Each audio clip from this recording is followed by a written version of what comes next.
쌍둥이 두 딸에게 시험 문제를 유출한 혐의를 받고 있는 숙명여고 전 교무부장이 구속됐습니다. 전 교무부장은 영장실질심사에서 모든 혐의를 부인했지만 법원은 범죄 사실이 소명된다고 판단했습니다. 백성문 변호사와 구속 배경을 살펴보고 앞으로 계속해서 진행될 수사의 쟁점들도 정리해보겠습니다. 어서 오십시오. 네, 안녕하세요. 네, 쌍둥이 두 딸의 아버지 전 교무부장 측은 네. 혐의를 전면 부인했다고 하고요. 네. 직접적인 증거도 없이 여론에 떠밀려서 구속영장을 신청한 것이다 이렇게 주장을 했는데 네. 법원은 영장을 발부했습니다. 통상적으로 이 시험지 문제 유출 사건이 터지면요. 네. 항상 결론이 동일합니다. 피의자가 스스로 자백을 하거나 아하. 아니면 공범자가 자백을 하거나 문제 유출하는 과정에 목격자가 있었거나 이제 이런 직접 증거들이 항상 있어요. 근데 이번 사건 같은 경우에는 이 교무부장 아버지가 문제를 유출하거나 사진 찍었거나 하는 것을 목격한 사람도 없고 네. CCTV도 없고 그다음에 설사 빼냈다 그래도 딸에게 전달했는지 그 부분도 지금 확정이 안 됐단 말이죠. 이제 그러니까 이제 교무부장 측에서는 이건 지금 직접 증거가 하나도 없는 상황인데 이건 여론에 떠밀려서 나한테 구속영장을 청구한 거다라고 주장을 했지만 문제는 직접 증거에 버금가는 정황 증거가 무려 18개가 네. 나왔습니다.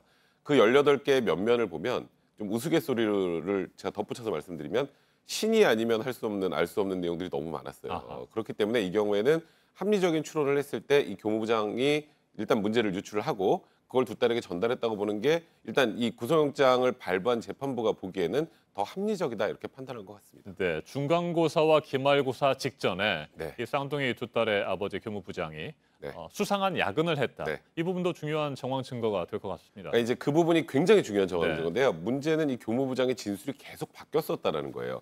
처음에는 나 문제 본 적도 없고 검수만 살짝 한 게 다다라고 시작을 했었는데 그래서 이렇게 장시간 시험지가 보관된 교무실에서 오래 있었다는 얘기를 한 적이 없었거든요. 근데 조사 결과 그게 나왔단 말이에요. 그러니까 중간고사를 보기 직전에 시험지가 있는 그 교무실에서 1시간 정도 혼자 있었고요. 네. 그리고 시험지가 보관돼 있는 금고가 있지 않겠습니까? 네. 처음에 나는 금고 비밀번호 몰라요라고 했는데 이제 금고 비밀번호를 안다는 사실도 확인이 됐어요. 아하. 그러니까 이제 금고 비밀번호를 안다고 하니까 그럼 금고 비밀번호를 열어서 문제를 본 것 아니냐라고 이제 물어봤을 거 아니겠습니까? 그러니까 거기엔 뭐라고 대답했냐면 그 다른 직원이 뭘 보관해 달라 해서 금고를 한번 연 적이 있다. 뭐 이렇게만 얘기를 하니까 일단 이 교무부장 아버지의 진술에 일관성이나 신빙성이 전혀 없었던 거죠. 거기다가 문제를 유출할 수 있는 아주 황금 시간, 1시간 네. 정도의 시간이 있었기 때문에 이 부분이 굉장히 중요하게 작용을 한 것 같습니다. 네, 경찰이 정황 증거를 하나 둘씩 제시를 하면 그것에 따라서 진술이 지금 계속 바뀌었던 바뀌는 겁니다. 상황이 네. 되는 겁니다. 네. 자, 그리고 쌍둥이 자매 중에 동생 이과입니다. 그런데 네. 이 동생이 문제 출제 과정에서 잘못 결제된 오답을 써냈다고 네. 해요. 그러니까 이게 화학 그 과목의 서술형 문제였어요. 네. 서술형 문제 이제 원래 잘못된 오답이 최초에 이제 문제에 들어 있었던 오답이 10대 11이었는데요. 실제 정답은 15대 11입니다. 아하. 근데 좀 참 희한한 건 이 이과의 전교 1등을 했던 이 쌍둥이 자매 중 이 동생을 제외하고 이 문제를 10대 11로 적어낸 사람이 한 명도 없습니다. 근데 그 10대 11이 아버지가 유출했다고 가정을 하면 그 유출할 시기에 정답이라고 적혀 있었던 거예요. 네. 근데 그러니까 그걸 보고 쓰지 않았겠느냐라고 추론이 가능한 건 아니겠습니까? 그것도 굉장히 중요한 정황적으로 작용을 한 거죠. 네. 이렇게 뭐 여러 가지로 네. 중요한 정황 증거들이 있는 것 같은데 네. 18가지라고 하지 않으셨습니까? 또 어떤 정황 증거들이 있습니까? 예를 들어서 영어 서술형 그 문제인데요. 네. 이제 서술형이 쭉 나가다가 이제 가로가 이렇게 있습니다. 거기에 이제 단어 한 3개 정도를 이제 적어야 되는 그 주관식 문제였는데 그 휴대폰을 디지털 포렌식 작업을 거쳐서 확인을 해보니까 그것만 적혀 있는 거예요. 네. 이 문장 전체도 아니고 이 문장 전체가 우연찮게 적어놨다고 할 수도 있지만 딱 정답 부분만 적혀 있었던 그런 부분들 또 이 메모장이라는 곳에 굉장히 정답만 적어놓은 내용들이 많이 있었어요. 그러면 신이 아닌 이상 시험 보기 전에 이 시험 문제에 나온 정답 부분만 공부를 하려고 적었다는 건 상식적으로 좀 납득이 어렵지 않겠습니까? 네. 그러니까 최소한 교무부장이 유출했는지 누군지 모르지만 유출한 문제를 받았다는 건 어느 정도 합리적으로 확인이 되는 부분 아니겠어요? 이제 그러니까 이 부분도 굉장히 중요하게 작용을 했고요. 그다음에 이제 이게 숙명여고 쌍둥이 전교 1등 논란 이게 수사가 진행되기 전에 네. 이 일이 딱 터지자마자 집에 컴퓨터를 바꿉니다. 아하. 보통 이제 증거인멸을 할 때 1번으로 바꾸는 게 휴대폰과 컴퓨터입니다. 대부분은 요즘에 그곳에 저장을 해놓잖아요. 그리고 지워도 요즘에 TV 보신 분들은 다 아시겠지만 디지털 포렌식 작업이라는 걸 통해서 다 복원이 돼요. 그럴 때 제일 좋은 방법이 뭐죠? 없애버리는 겁니다. 이제 이거는 증거인멸을 했다라는 아주 유력한 정황으로 바라보게 된 거거든요. 그러니까 이 외에도 굉장히 수많은 정황 증거들이 있기 때문에 이번에 법원으로서도 직접 증거가 없음에도 불구하고 구속영장을 발부하게 된 겁니다. 네, 경찰과 검찰이 계속해서 수사를 하게 된다면 네. 직접적인 증거를 찾는 작업이 무엇보다 중요할 거는 같습니다. 일단 업무방해 혐의가 적용됐는데 이 혐의가 입증이 된다면 어떤 네. 처벌을 받게 됩니까? 일단 제가 이번 구속영장 청구의 배경도 좀 간단히 설명을 네. 말씀드리면 이 구속영장 청구 이유는 범죄 행위의 중대성이나 증거인멸 도주 우려도 있지만 또 하나 수사 기법이기도 합니다. 이게 뭐냐면 이게 불구속 상태에서 계속 부인을 할 수는 있는데 네.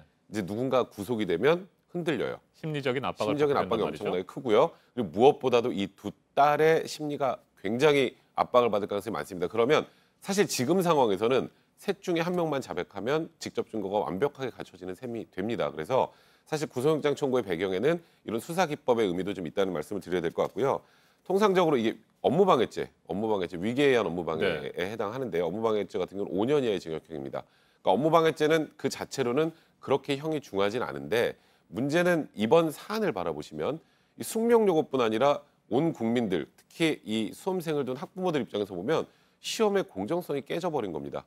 시험의 공정성을 무너뜨린 엄청나게 중대한 범죄이기 때문에 법정형이 5년 이하의 징역형에 처해지게 되지만 이 보통은 이게 집행유예로 나오는 게 일반적이거든요. 네. 근데 이번 사안은 이게 유죄 판결이 나온다면 자백을 하고 반성을 하고 한다고 할지라도 이 아버지 같은 경우는 실형을 피하기 어려울 것 같습니다. 네. 그래서 일부에서는 업무방해 혐의뿐만이 아니고 절도죄를 적용을 해야 한다 이렇게 얘기하는 분들도 있고요. 또 교사라는 직업 윤리를 저버렸기 때문에 가중 처벌해야 한다 네. 이렇게 주장하기도 하는데 이 가능성이 있습니까? 일단은 제가 이걸 시험지라고 한번 가정을 네. 해볼게요. 제가 갖고 있는 원고를 시험지라고 가정하면 제가 이거를 몰래 훔쳐가면 절도죄입니다. 근데 원본을 훔쳐갔다는 증거는 없죠. 네. 제가 여기 사진을 찍어서 가져갔어요. 그러면 이거는 여기 있는 정보를 가져간 거지 물건을 가져간 게 아니기 때문에 절도죄는 물건을 가져가야 됩니다. 그래서 이건 절도죄에 해당하진 않고요. 제가 말씀드렸던 것처럼 업무방해죄가 굉장히 낮은 수준의 범죄지만 이번 범죄의 중대성은 어마어마하죠. 이제 그렇기 때문에 업무방해죄로 처벌되는 통상의 사람들에 비해서는 당연히 중하게 처벌될 가능성이 많고요. 절도죄는 적용되기 어렵습니다. 네. 쌍둥이 자매에 대한 수사는 어떻게 되는 겁니까? 사실 쌍둥이 자매는 구속영장 청구하지는 않을 겁니다. 네. 지금 미성년자들이고요. 어쨌건 문제를 유출한 사람, 받은 사람을 기준으로 하면 유출한 사람의 죄질이 더 안 좋죠. 그리고 또 아이들이 어리기 때문에 유출한 문제를 주면 받았을 거라는 건 충분히 좀 인정이 가능하잖아요. 그렇기 때문에 아이들은 사실 영장까지 청구하거나 뭐 나중에 구속이 되거나 법정 구속되거나 할 가능성은 그렇게 높지는 않은데 일단은 아이들은 수사에 지금 약간 비협조적인 상황이란 네. 말이죠. 이제 아이들이 만약에 지금 아버지의 구속에 대해서 이제 뭐 말이 바뀐다면 그렇다면 이제 아이들에겐 좀 더 이제 선처가 되거나 참작될 가능성이 많겠죠. 네. 이번 사건을 계기로 일선 학교에서는 내신 성적에 대한 불신이 커지고 있다고 합니다. 명확하게 진실이 규명되기를 기대해 봐야 할 것 같습니다. 백성문 변호사님 말씀 잘 들었습니다.